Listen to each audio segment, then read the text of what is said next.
Okay, so if we do a quick kind of overview of what we've done so far, right? So we started at the very, very beginning of last week, exactly a week from now, right? We first started off with, excuse me, right? Fractions, right? Expressing probabilities in terms of a fraction,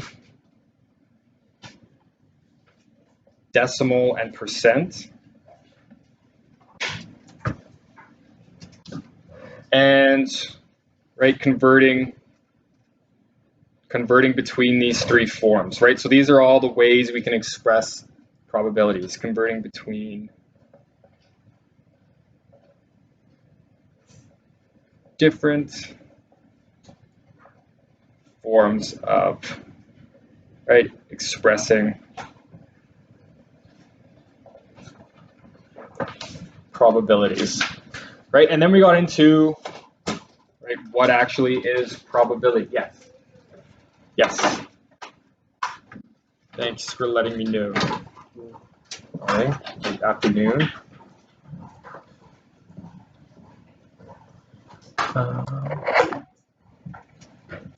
Is that better? Yeah, I'll zoom in for this part. Right, and then we looked at,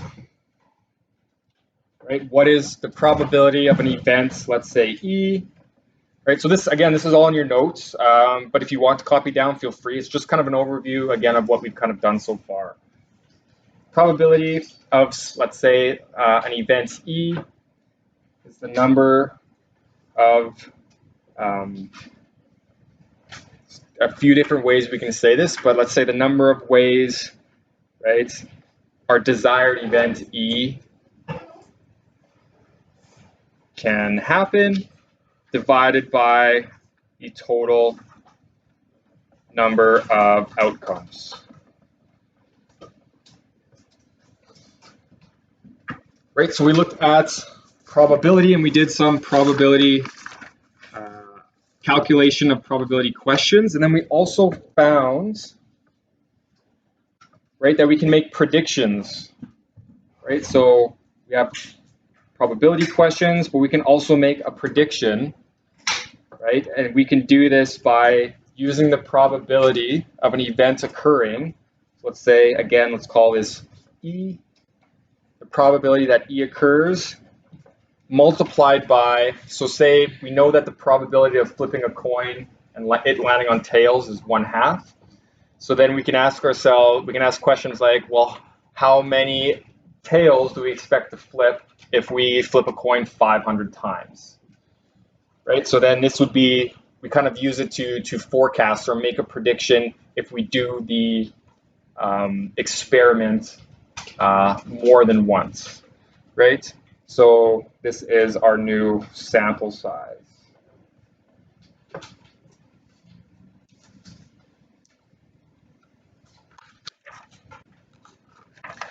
Right, so we looked at probabilities and we looked at making predictions using probabilities. Then we defined, right, we looked at the odds, right, the odds of an event occurring. Right, and all this is right, the odds, if we say the odds of, let's say, event E happening. Right, what are the odds of event E happening? Right, well, this is, we state that as, right, the number of ways it can happen. So happening and the number of ways it does not happen or not happening. So very similar to probability, right? And we can convert between the two, right? So we defined odds and then we looked at converting between odds and probability.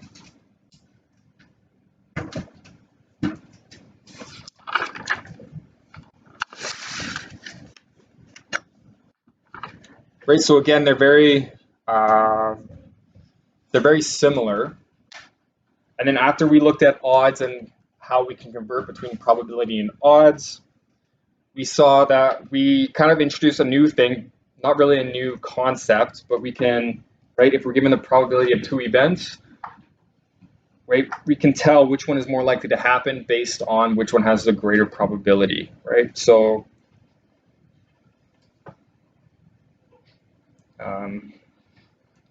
we looked at what event is more likely, right? So we started asking questions about, right, given two probabilities, what event is more likely, right? And this is higher probability equals more likely. So whichever has the higher probability is the event that's more likely to happen. And then the last thing we finished off with, right? So up to this point, so everything we covered up to this point, the first 25 pages, right? We were asking about probability. All those probability questions were technically, we were talking about theoretical probability, right? But now,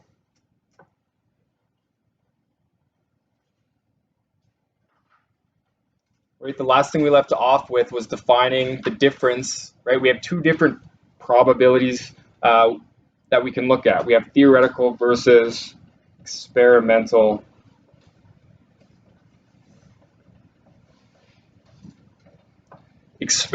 probability. And we looked at the differences between those, right? So this was the last thing we left off with. So on page 27, so I believe this was on Thursday, which is what where we covered this, right? So if we're still copying, I'll just try and leave this up here, right? So we looked at theoretical versus, is everyone finished with this? If you decided to copy it down. Okay. Zoom out a little bit now. Right, so this is what we finished off with first. So we've been dealing with theoretical probabilities, right? The probability of event occurring based on possible outcomes, right? So we say instead of just probability, we say the theoretical probability is the same, right? The same definition, the number of ways our desired event can happen over the number of possible outcomes. And then our experimental probability is the probability that we get when we do an experiment. So when we actually flip a coin, what is it telling us? What is the experimental probability that it's telling us? How many times did we flip a tails and how many times did we flip a heads? That's what tells us our experimental probability, right? And what we want, right, is when we do an experiment, we want our experimental probability. So our theoretical probability is a prediction of what will happen in our experiment.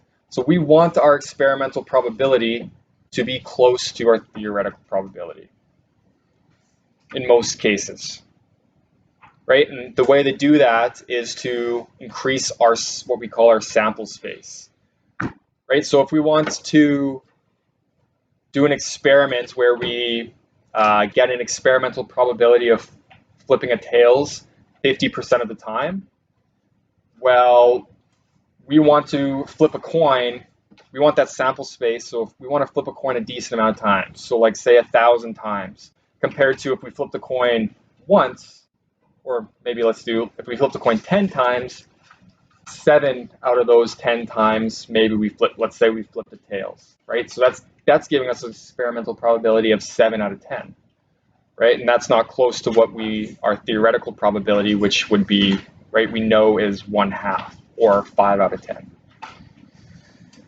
And then we looked at when we're making prediction, right, since we now have theoretical and experimental probability, right? When we're making a prediction and we're given both, we want to make sure to be using the theoretical probability, right? So then we did some examples. We'll do another one again, since it's been a little bit since we dealt with, well, since Thursday.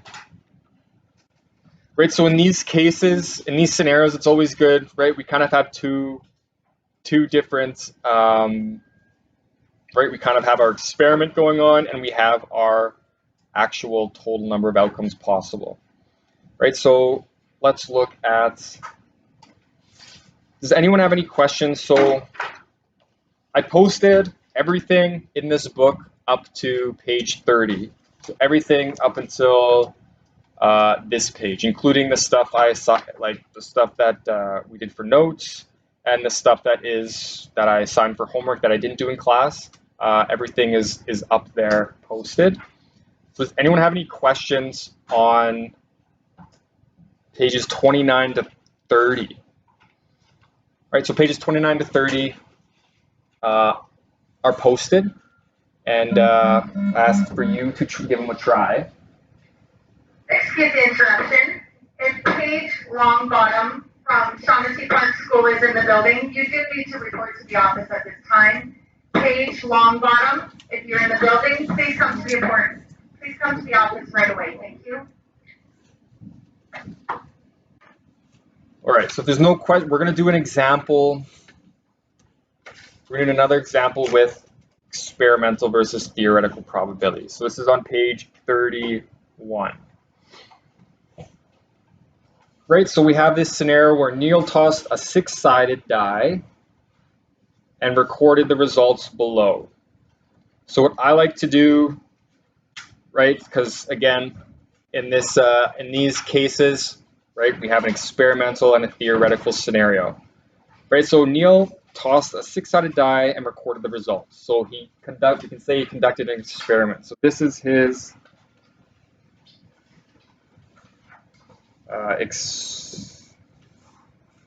right, I just kind of like to label this table. So when we're dealing with if anything asks for experimental, right, we're looking at this table. So part A asks for the experimental probability of rolling a 6. So I'm going to say the experimental probability of a 6.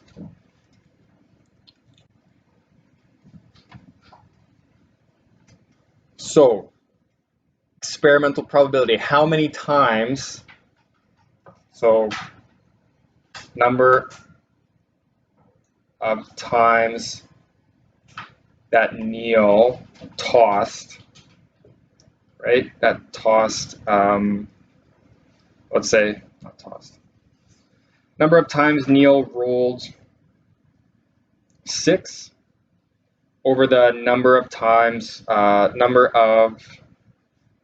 tosses or rolls. So the number of times he rolled the die and the number of times he tossed the 6. So that would be our experimental probability. So we're looking at this table here. So the number of times he rolled a 6 was 18. Right? And if we total this up, right? So if we total this, plug this into our calculator, you see that he tossed a total of 90 times. So he tossed the coin or the dice a total of 90 times. So that would be our denominator. So his experimental probability of rolling a 6 was 18 out of 90. Which, if you plug that into your calculator,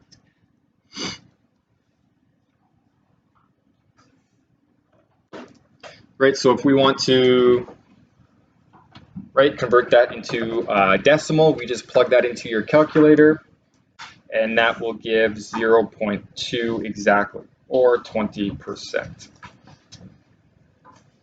So that's the experimental probability. Now we want to find the theoretical probability of rolling a 6. So now it's theoretical, so we don't have to look at this table. This is just his experiment. So we're not using this table.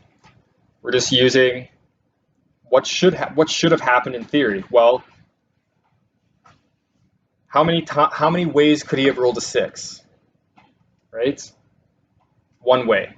It's a 6-sided die, and there's only one side has a 6 on it. And the total number of possible outcomes, right? Well, there was 6 sides, so the theoretical probability was 1/6. Right? And if we convert that into a decimal,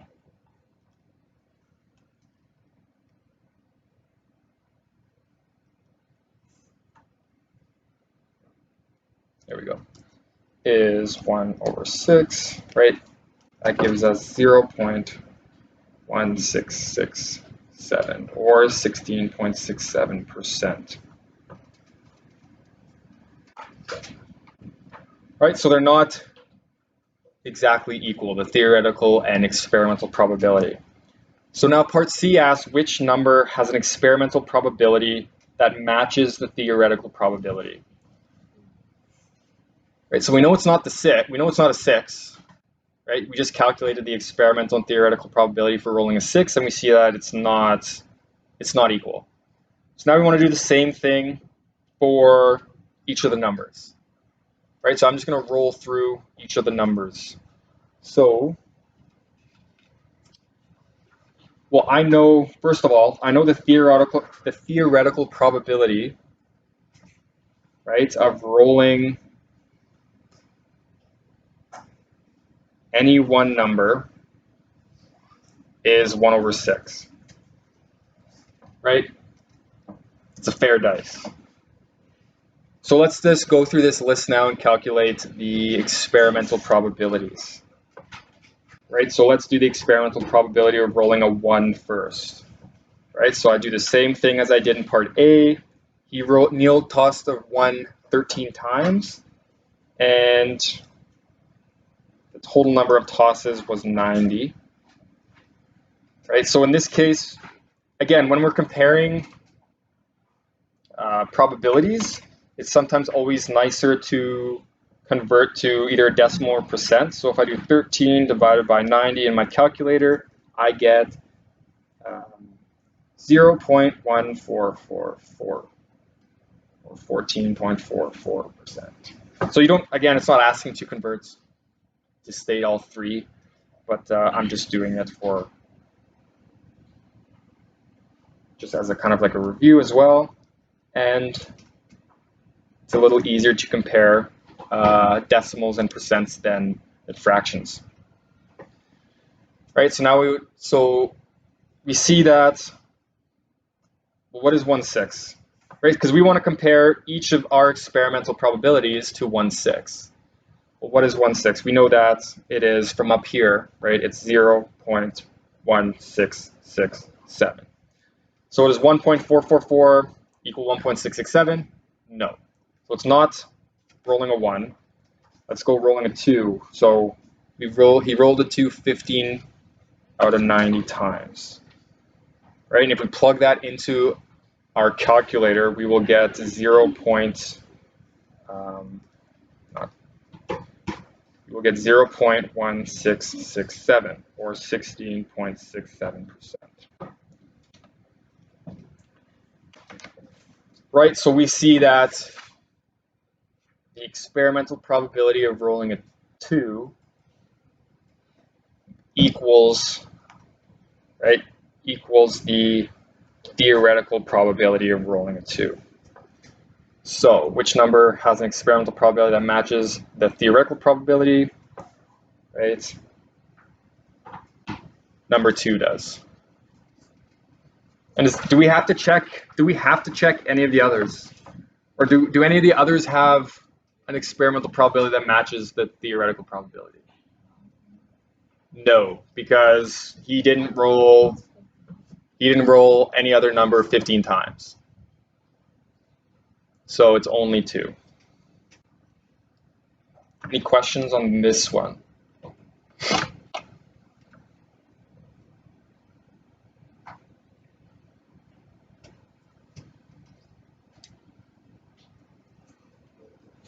Okay, so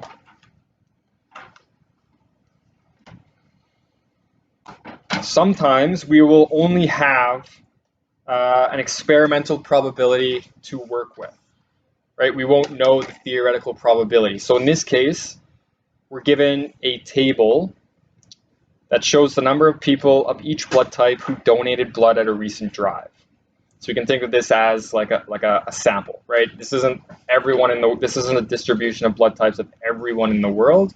This is just a small portion of people. So we can think of it as an experiment, right? So what is the probability that a person selected at random has the following blood type out of this group of people? Right? So the probability, part I asks for the probability of B positive. Well, probability of B positive, there's 77 people out of this group that has B positive blood type. And how many people we're not given, so we have to calculate it ourselves. So 327 plus 277 plus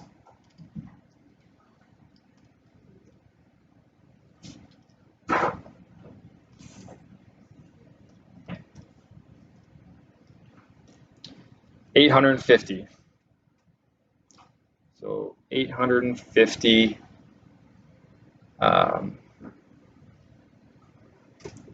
850 people. So 77 out of those 850 people have blood type B positive. And we just do the same for blood type O. So it's not stating. So again, this would be more like, if I were to write this, I would be more specific.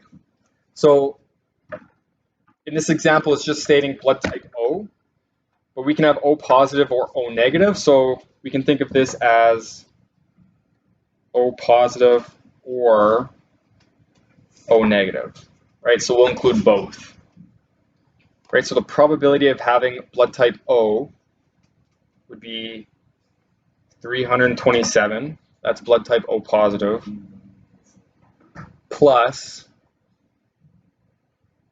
69, which is the number of people that have blood type O negative, divided by 850.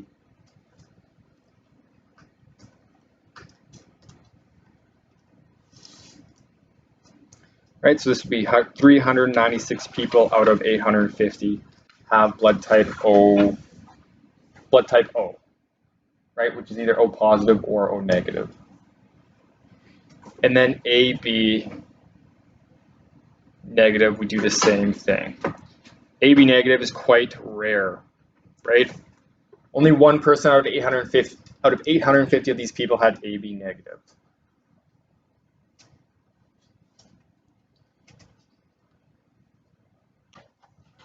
So now part B asks if the data approximately represents the blood type distribution of the general population, how many people in a group of 5,000 are likely to have AB positive, right? So it's asking us to predict how many people out of 5,000 would we expect to have AB positive blood. So the probability of AB positive blood.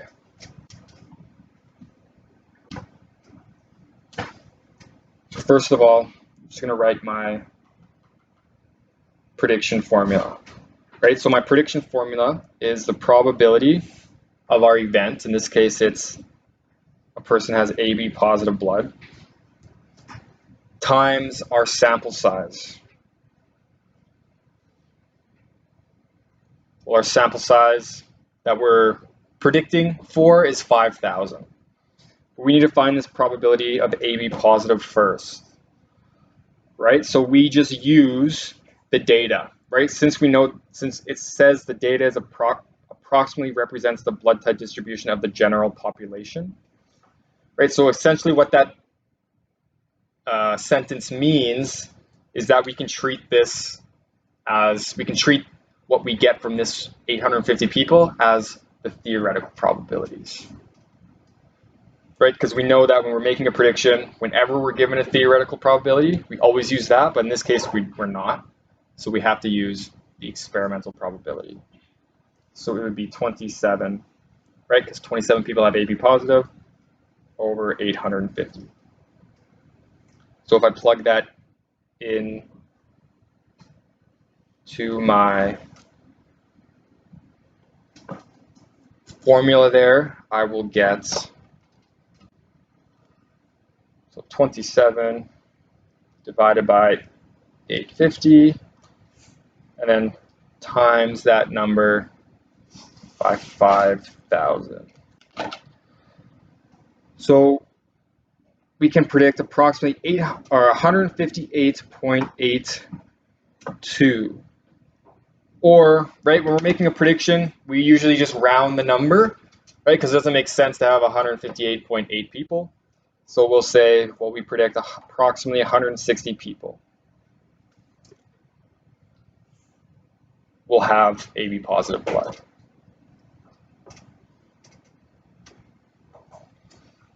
So I already kind of hinted or gave the answer to part C. Is this question using theoretical or experimental probability? Explain how you know.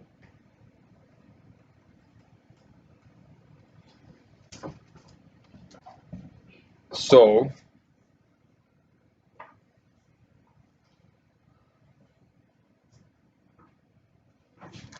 this question is using, in this case, we are using, right, experimental. I'm just going to do shorthand. This question is using experimental probability. How do we know?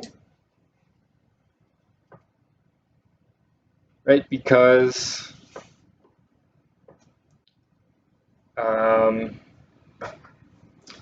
right, it's impossible for us to really know, right? In theory, how many, like, the population of the world is what, just under 8 billion, right? So we don't know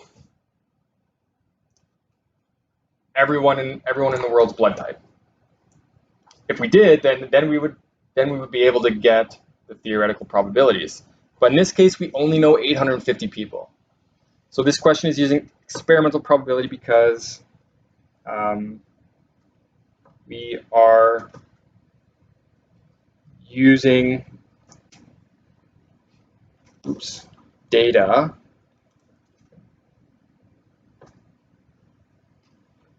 from a sample from the whole population. Right, so we're sampling 850 people, and then we're using the probabilities we get out of that sample to make a prediction. Right, so we're using experimental probabilities because we're not using the actual distribution of everyone in the world.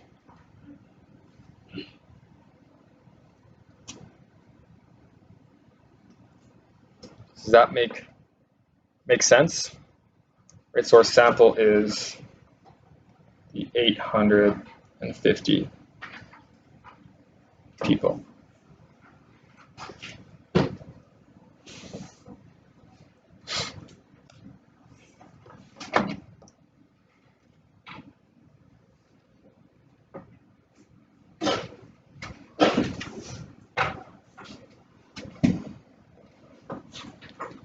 Any questions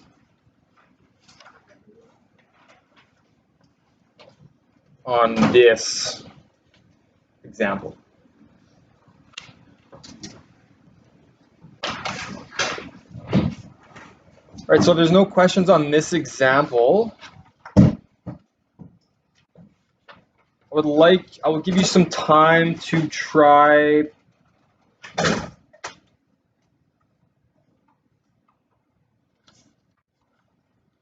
so you can try out you will be able to do pages 33 to 35. So give those a try, pages 33 to 35. See how much you can do. So page 33 to 35. In about 10 minutes, we'll regroup. I'll go through either one or two examples, and then we are going to start with another example, looking at some more different examples that we can do.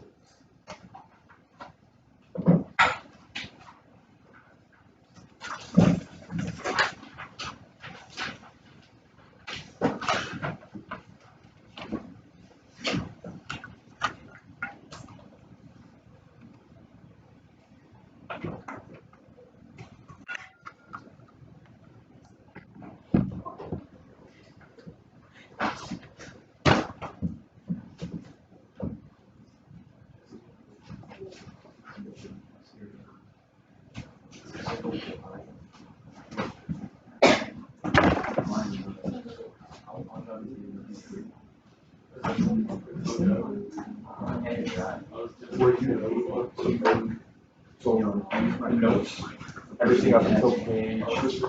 So I'm just gonna pause this.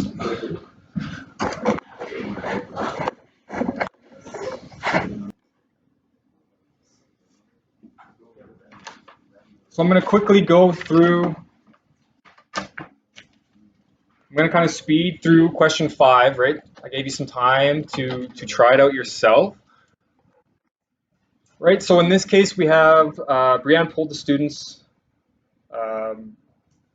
in the English 12 classes in her school to find out what types of books they prefer to read. So we're given this sample. So essentially, we're given experimental, right?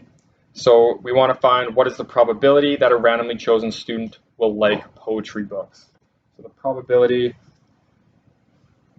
of poetry.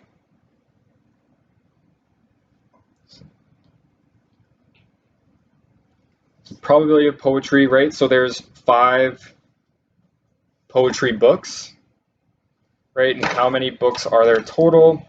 I just add this up quickly, right? 22 plus 28 plus 5 plus 38 plus 4 plus 7, 104 books total, right? So there's 104 total. So the probability of a randomly chosen student liking poetry is 5 over 104. What is the probability that a randomly chosen student will like historical novels, right? So same thing.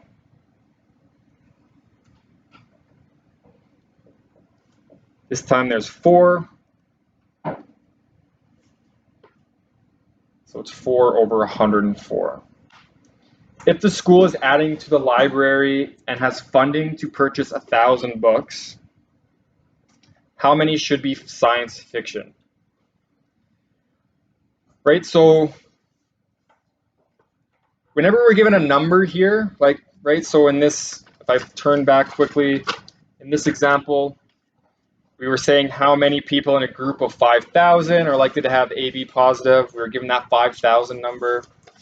In this case, we're given how many, if they're funding 1,000 books, how many should be science fiction, right? It kind of indicates that this is a prediction question, right? So we have prediction. Our desired events is they want to know how many of the 1,000 books should be science fiction, right? So the probability of, right, so this should be sci-fi times our sample size. Right, so the probability of a student liking science fiction, right, is 28 over 104, and we multiply that by 1,000, right, and that gives us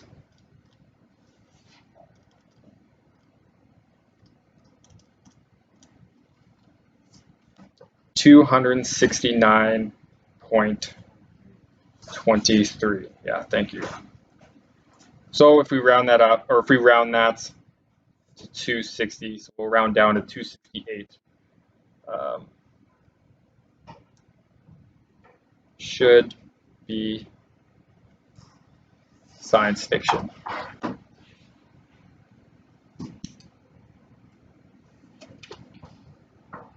Any questions on that one?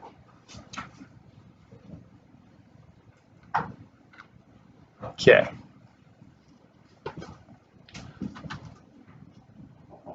If there's no questions, if you haven't finished page 30, well, we did 33 together. If you haven't finished page 34 and 35, you can do those. All right, so try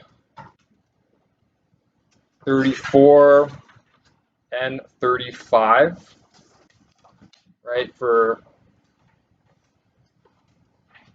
homework, and I will post, or I won't do those in class, so you can do those on your own, and I will post these solutions to 34 and 35 on Google Classrooms.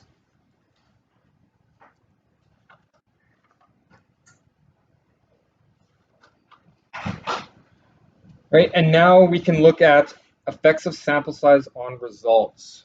Right, so this is another kind of type of question that we can look at. So we have a large cafeteria that serves lunch to more than 400 people per day, offers 4 main dishes: spaghetti, a hamburger, chicken chow mein, and a vegetarian dish.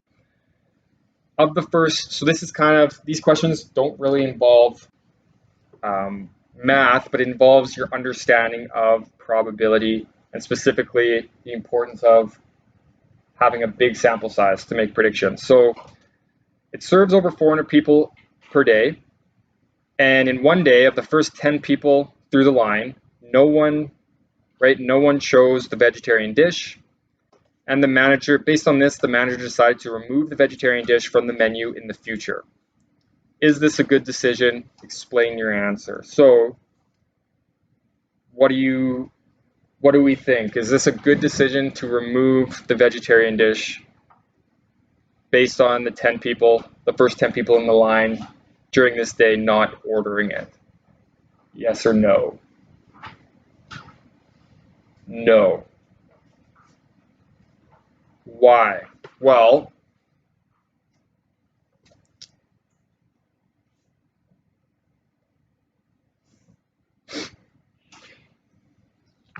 serves 400, right? So no, I would not say this is a good decision, right? So this is not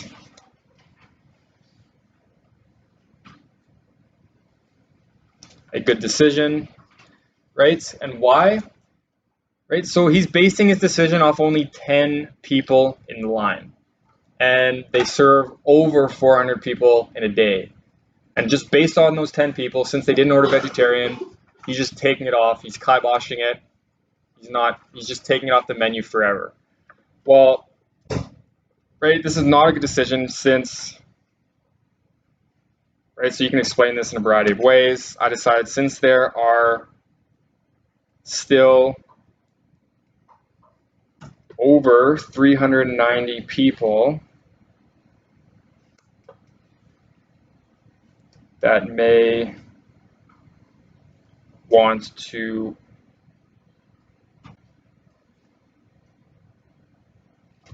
order vegetarian just that day, right? That day.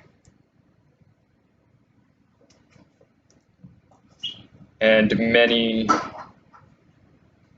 more, right? So they're serving more than 400 people a day, and he's only basing it off 10 customers. So, and many more, yeah, on other days. Right, so essentially he's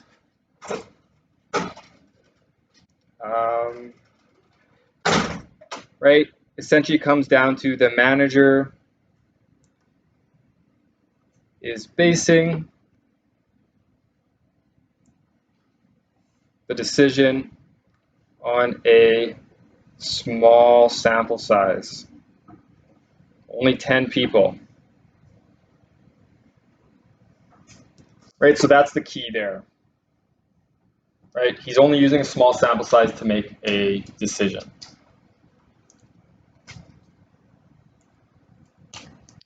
Right, so similarly, if we have Katja lives in Vancouver, she conducted a survey in her math class and found that 29 out of the 30 students had brown eyes. She concluded that approximately 97% of the population of Canada has brown eyes. Is this a logical conclusion? No. So no, right? Again, since the population of Canada is, right, much larger, right? So I think it's like 39 million. Then Katja's sample.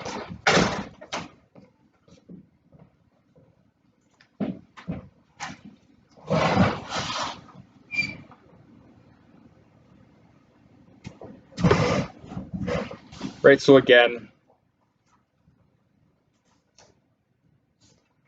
Katja is making a decision off too small of a sample size.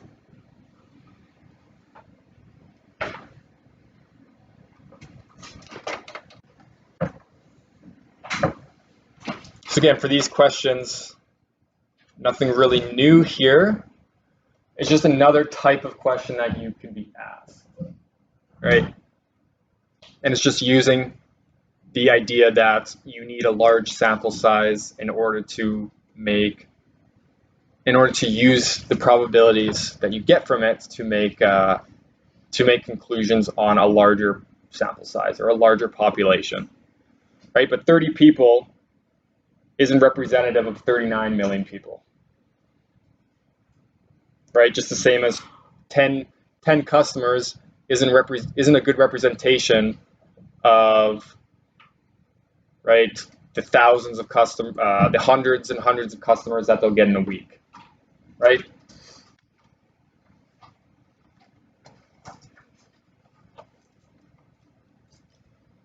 So 37 is similar. So looking at the time here,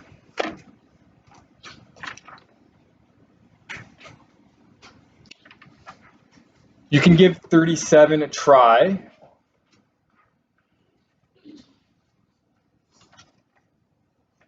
Right, but now we're going to look at a new concept.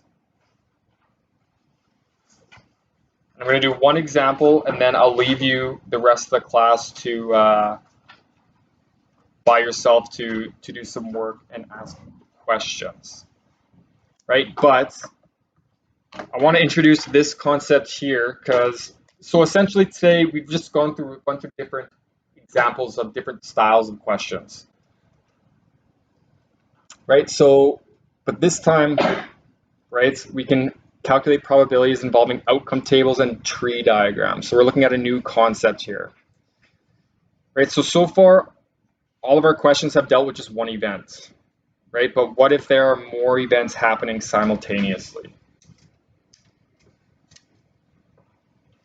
Right, so for example, if you have 2 choices of a main meal and 3 choices for a drink, right? Now I want to know how many total possibilities are there. Right, so this is how would we answer this kind of question? We need a new skill, right? So the total possibilities, right, ends up being we just multiply the total number of outcomes in the first event times the total number of outcomes in the second event. So we have 2 meals and 3 drinks. So we have a total of 6 possibilities or 6 combinations of orders, different orders that they can order. And an easy way that we can use this to find this, right? So we found the number, but what if we want to ask questions specific to this, what we call sample space? So we can illustrate this using either a tree diagram or a outcome table, right? So this is an example of a tree diagram here.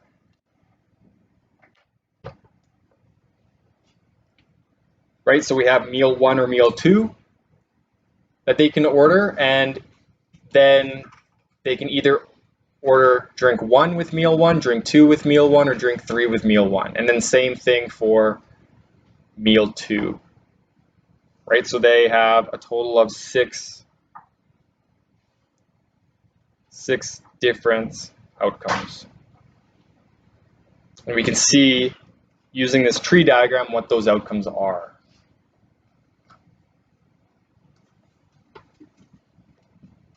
Right, and now we can also illustrate this using a table. Right, so we just have our events, total number of outcomes for event 1, right? So this is drinks, so there's 3. And then this is the total number of outcomes for the meal, which is 2. Right, and we can just say, right, they can order drink 1 with meal 1, drink 1 with meal 2, drink 2 with meal 2, drink 2 with meal, with meal 1, drink 2 with meal 2, and then same thing for drink 3. Drink 3 with meal 1 or drink 3 with meal 2. Right, so two ways to show the same information. Right, but you need to know how to do both of them. So we have an outcome table and an outcome tree. And we use these to find outcomes when we have 2 different events. So in this case, we had a meal and a drink. And in another example, so the next example, we will look at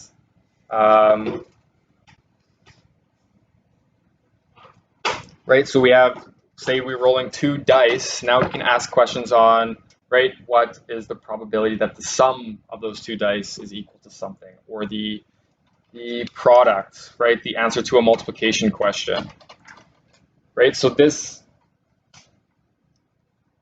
is one formula you should add on your study sheet for sure, right? So total outcomes equals the options in event 1 times the options in event 2, and we just continue multiplying them depending on how many events that we have, right? So in the meal and drink one, we had 2 events, right? We can have the meal or the drinks.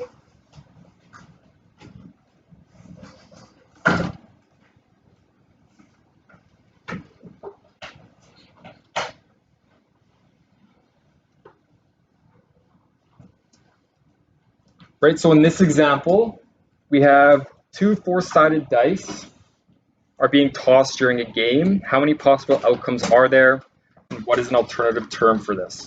Well, we can just use our formula up there. So we have outcomes equals, right, there's 4 sides to the first die and 4 sides on the second die. So let's call this, right, this is, let's say, die number 1, die number 2, right? So there's 16 possible outcomes.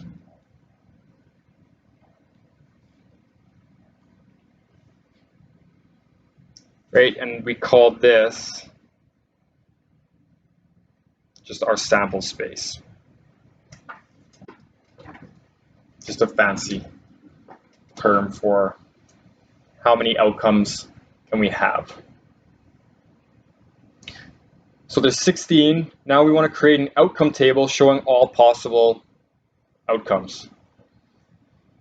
Right, so we can either roll, let's call, again, it doesn't matter. Let's call this die number 2, Let's call this die number 1.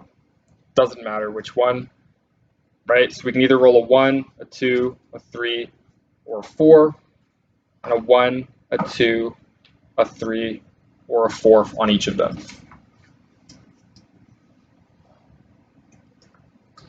And now the same thing as we did in the outcome table on the previous page, right? I'll just write them,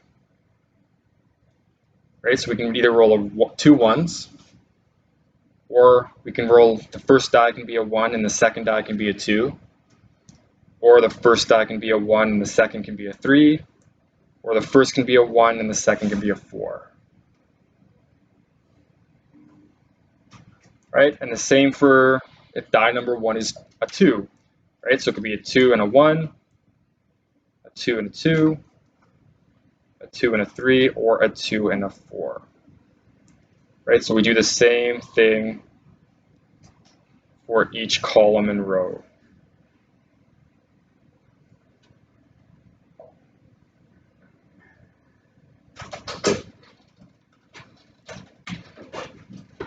So that is our outcome table.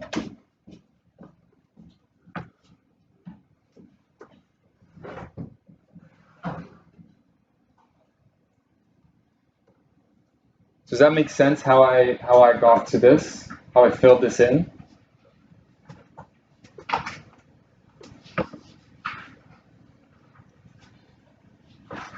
Right, so now if I want, now I can ask, state the probability of rolling a sum greater than 6. So the probability, I'll just write G6 for it being greater than 6, equals, well, how many ways, right, the number of ways sum is greater than 6 all over our sample space, right? Or I'll just say possible outcomes.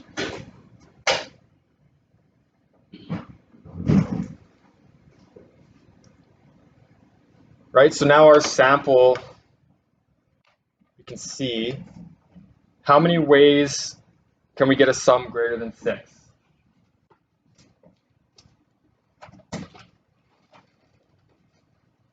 Can anyone see the ways we can get a sum greater than 6? So the sum, right? How many ways can the 2 dice add up to a number greater than 6? We see that this line, so we can see some patterns in an outcome table, right? So we see that along this diagonal here, all of them add up to 6. Along this diagonal here, they all add up to 5. Along this diagonal here, they all add up to 4, and along this one is 3, along this one is 2. Right? So we said this one is 6. So if we look at these ones, those are our, right, greater than 6. Right, and I'm talking about the sum of them. Right, so there's 3 out of 16 would be my answer there.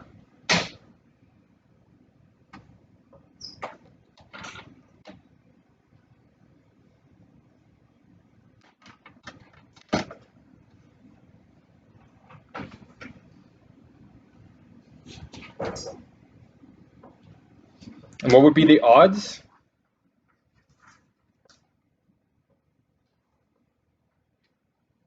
Remember how to convert probability to odds? Right, so if we want the odds of rolling a sum greater than 6, well, there's 3 ways we can do that. Right, and then the remaining ways that it cannot happen, right, so we do the total minus 3. Right, so that gives us an odds of 3 to 13.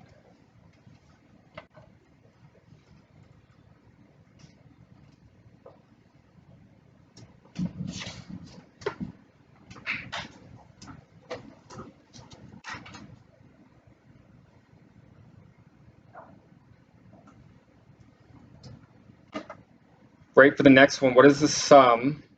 Which sum is most likely to happen?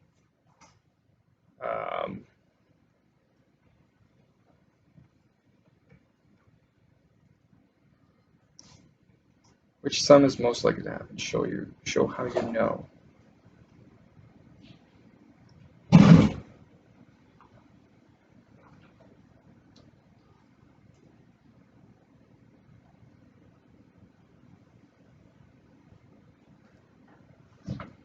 Okay, I'm going to change the question. How many possible outcomes are there?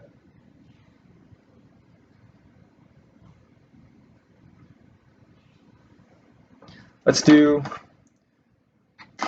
right, what about state the which sum? I think we're missing a part here. Which sum is the most likely to happen? Let's change this to, what's the sum?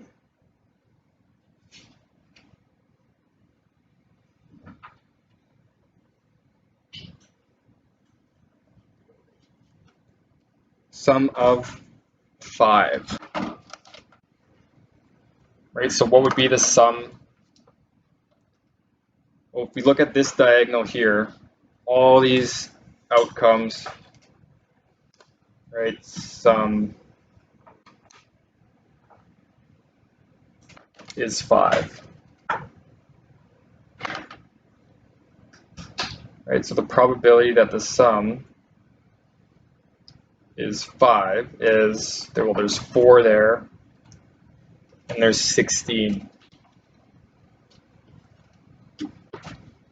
Right, so that would be 0.25 or 25%.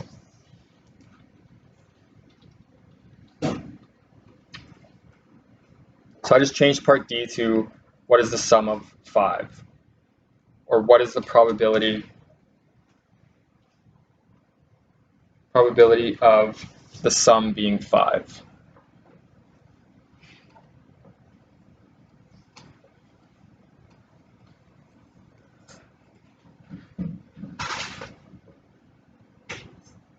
Right, and the probability of rolling doubles. Right, well, you can see along this, all these outcomes give us doubles. Right, so the probability of rolling a doubles would be 4 over 16. Right, there's 4 possible ways to roll a double, and there's still 16 different rolls.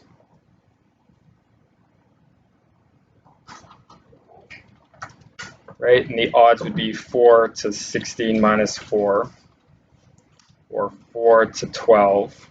Oops. Right, and this is 4, and it would be 16 minus 4, or 12 to 4, and this would be against.